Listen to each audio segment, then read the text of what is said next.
Hi, hello, how are you? Welcome and vanakkam. I am your AR sir. My dear students, good morning to all. Now, let us see about the 12th standard English, Unit 4, Prose, The Summit. The Summit. Written by Edmund Hillary. The other is Edmund Hillary. You know about them. Edmund Hillary, Tenzing Norgay, George Low, Alfred Gregory, John Hank. These are the personalities, those who were talented and perfect in their climbing of mountain. So that now we are going to see the lesson 4 in prose, The Summit, written by the same mountaineer Edmund Hillary. Okay, there are so many personalities we saw in the previous lesson in the field of singing, writing, politics, sports, teacher, etc. Now we are going to see the great personalities of mountaineer. Here there is a group or there is a team to climb up in Mount Everest. For the team, John Hung is the leader. He is the leader who led the expedition. Okay. Let us see the qualities that are required to achieve such a feat. It is not easily possible. We have to take some risk. We have to risk our life so that we are able to do that achievement. So, here we need some qualities that are required to achieve such a feat.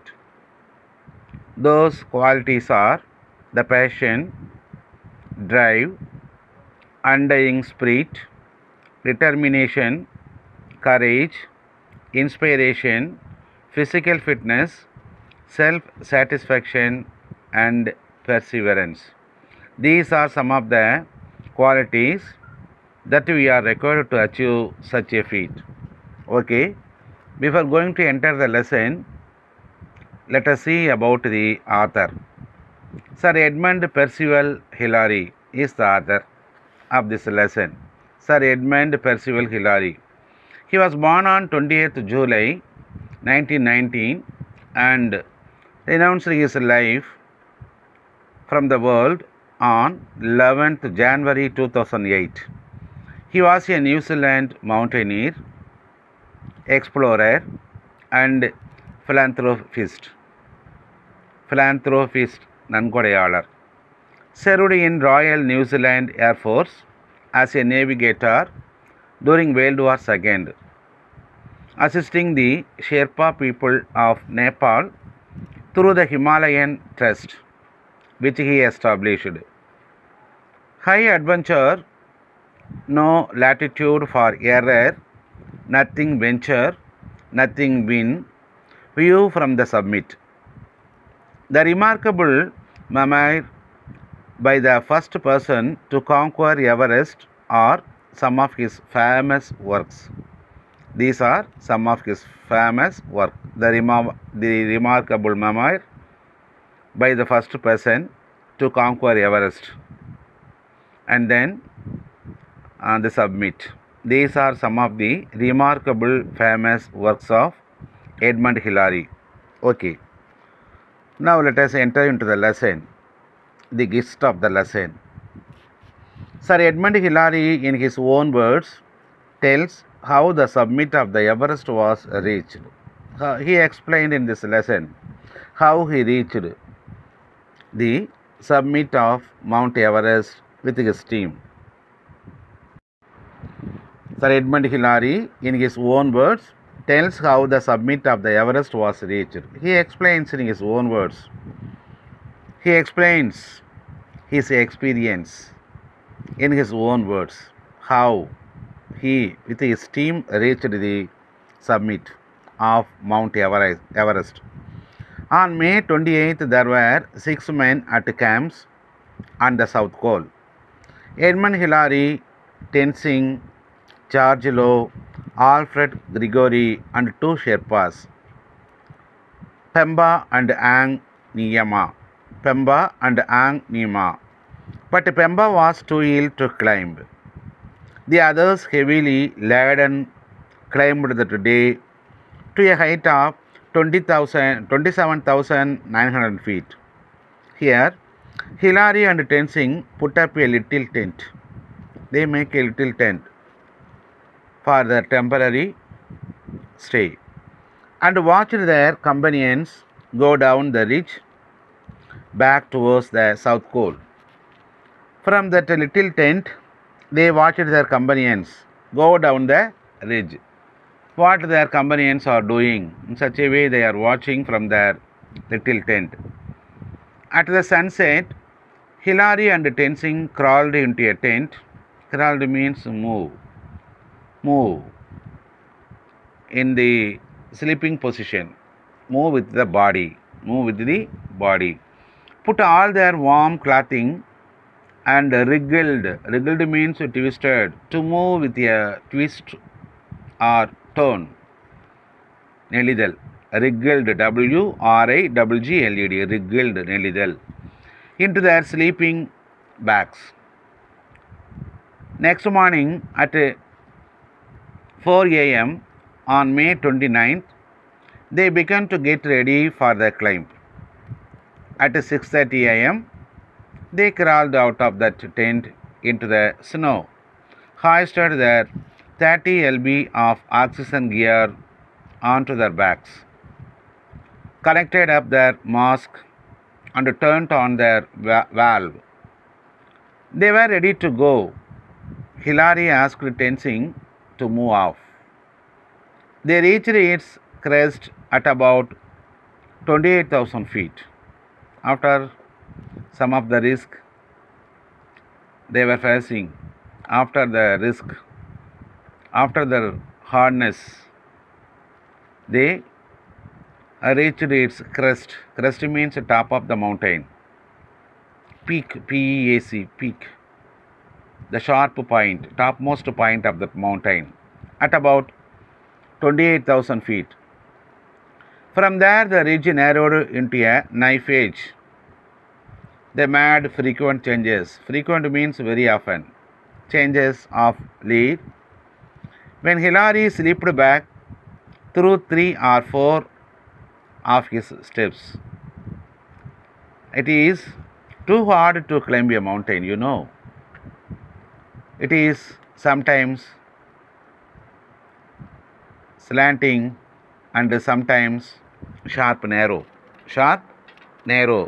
So that it is not at all easy when to climb up a mountain. So that Hillary slipped back through 3 or 4 of his steps. He discussed with Tenzing the advisability of going on. He think, is it possible to reach the top? In such a way he think. So he discussed with Tenzing the advisability of going on. However, he decided to go on, but there is a doubt. There is a vague thought in his mind whether it is possible or not. So that he discussed with Tenzing. Finally, they reached higher up. They clipped steps up to the last steep slopes. They cramponed onto the south peak at 9 a.m. Their oxygen apparatus became lighter, weighing only 20 lb. Their oxygen apparatus became lighter, weighing only 20 lb. It means the oxygen is coming down. The oxygen is coming down so that the apparatus or the cylinder become lighter. So when the apparatus or the cylinder become lighter, it deals, it conveys to the mountain is that the action is too little in the apparatus. Hilary cut steps down off the south summit and he felt a sense of freedom and well-being. His progress was slow but steady. His progress was slow but steady. As Tenzing paid out the rope, he inclined his way upwards until he reached the top. For a few minutes, he lay regaining his breath. For a few minutes, he lay regaining his breath. A deep breath. A deep breath. It takes some time. 1 or 2 minutes. 1 or 2 minutes. This type of experience we all got while running, while walking speedily, while go on the steps or coming down from the steps. We feel that. So his progress was slow but steady. As Tenzing paid out the rope, he inched his way upwards until he reached the top. For a few minutes he lay regaining his breath. He took a firm position and signaled Tenzing to come on up. Tenzing wriggled, wriggled, nelivu, his way up the crack and finally collapsed at the top like a giant fish. Time was passing and the ridge seemed never ending. He then realized that there was no more edge. Finally, at last he realized that there was no more edge, so that the edge which is near to me is the last one. He knows it, he understands it. After a few more whacks means blow, of the ice axe, they stood on up top. They shook hands and thumped each other until they were breathless. It was 11:30 a.m. He felt that the important photographs was a shot down the north ridge showing the North Pole. Tenzing made a little hole and placed various small articles of food as a token of gift of gods on their lofty summit. Hilary also made a hole and placed a small crucifix, silvail aridal, given by Colonel Hunt, besides Tenzing gift. They were then very tired but moved down. They carried the extra cylinders down and reached the tent on its grassy platform at 2 p.m. With a last look at the camp, they turned downwards, safely descending the ridge to the south pole. They crawled into the tent and happily collapsed into their sleeping bags when the tents flapped, சிறகடித்தல், and shook under the perpetual south pole gale. Okay, with this the lesson came to the end. Thus, after taking so many risks, they reached the summit, top of the mountain. Edmund Hillary, Tenzing, George Low, Alfred Gregory, with the leading personality of John Hang, made their expedition. For them, Ang Nima and Pemba, they were Sherpas, those who were living in the mountains, helped them to climb the mountain. Thus, after taking a lot of risk, they reached the summit and achieved, so that they are still living on the world. We are speaking about them. Okay, some of the synonyms and antonyms are in the gist of the lesson, and some of the short answers, question and answer, are in the lesson. So if you open the video and if you hear 1 or 2 times or some more times, you are able to give the answer for all those 2 more questions. In the previous lesson, I mean the grammar, I think, proverb translation and process making, some of you not, only 50% of you listen and observe the videos. I know it from your views, but the rest of you are copying the group's answer.